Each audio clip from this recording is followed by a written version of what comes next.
నెల ఆఖరి వచ్చేసరికి మీ యొక్క ఫ్రిడ్జ్ కరెంట్ బిల్ శిఖరానికి తాగుతుందా? ఈ రోజు ఫ్రిడ్జ్ బిల్ ఎలా తగ్గించడం, ఫ్రిడ్జ్ లో ప్రోడక్ట్స్ ఎక్కడెక్కడ పెట్టాలి, సో ఇవన్నీ ఈ విషయాలు తెలుసుకోవడం. ఈ యొక్క టిప్స్ అండ్ ట్రిక్స్ మీకు నచ్చినట్లయితే please follow, comment and share. Fridge ని ఓపెన్ చేశాక మనకి 4 సెక్టర్స్ ఉంటాయి. First sector, second sector, third sector, fourth sector.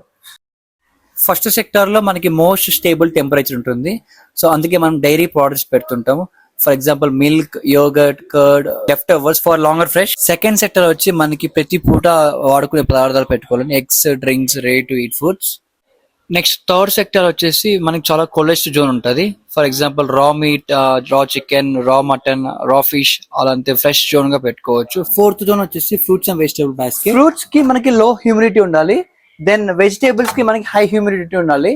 So దానికి అడ్జస్టబుల్ ఇక్కడ ఉంటుంది. ఫ్రూట్స్ పెట్టిన ఫ్రూట్స్ కి ఇలా, వెజిటేబుల్ పెట్టిన వెజిటేబుల్స్ కి ఇలా. సో ఇలా చేయడం వల్ల మనకు ఫ్రూట్స్ అండ్ వెజిటేబుల్స్ ఎక్కువ రోజులు ఉండే అవకాశాలు ఉంటాయి. ప్లస్ మనం ఫ్రిడ్జ్ కరెంట్ ఖర్చు తగ్గించాలంటే వేడి వేడి పాత్రలో వేడి వేడి పదార్థాలు లోపల పెట్టకూడదండి. దాంతో పాటు ఇక్కడ ఫ్రిడ్జ్ కవర్స్ వస్తాయి. దీన్ని పెట్టడం వల్ల కూలింగ్ అంతా ఆ కవర్ అబ్జర్వ్ చేసుకునేస్తుంది. సో ఫ్రిడ్జ్ కెపాసిటీ తగ్గిపోతుంది. సో అలా మనం కవర్స్ పెట్టుకోకూడదు. ప్లస్ మనం 1 ఇంచ్ ముందుకు పెట్టాలన్నమాట. ఇంత inch back side, 1 inch front పెడితే మీ యొక్క కరెంట్ బిల్ తక్కువ వచ్చే అవకాశాలు ఉంటాయి.